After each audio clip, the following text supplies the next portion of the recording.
কেটে নেওয়ার অভিযোগে কংগ্রেসের এক কর্মীকে গ্রেফতার করলো কালিয়াচক থানার পুলিশ। ধৃতকে মালদা জেলা আদালতে পেশ করেছে পুলিশ। ধৃতের নাম খালেক শেখ, তার বাড়ি কালিয়াচক থানার বীরনগর এক গ্রাম পঞ্চায়েতের হাতিচাপা গ্রামে।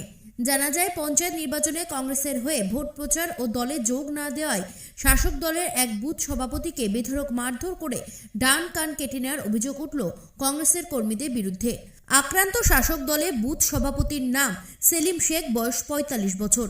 অভিযুক্ত কংগ্রেস কর্মীরা হলেন খালেক শেখ, বাক্কার শেখ, রানা শেখ সহ কয়েকজন। স্থানীয় সূত্রে আরও জানা যায়, গত পঞ্চায়েত ভোটের সময় থেকে বীরনগর এক গ্রাম পঞ্চায়েতের বুথ সভাপতি খালেক শেখকে কংগ্রেসে আসার জন্য চাপ দেওয়া হচ্ছিল। কংগ্রেস দলে না যাওয়ায় এবং ভোট প্রচার না করায় তখন থেকে তাকে হুমকি দিচ্ছিল কংগ্রেস কর্মীরা প্রাণে মেরে ফেলার। সেই আশঙ্কায় অভিযুক্তরা এসে খালেক শেখকে বেধড়ক মারধর করে এবং ডান কান কেটে নেওয়ার অভিযোগ ওঠে।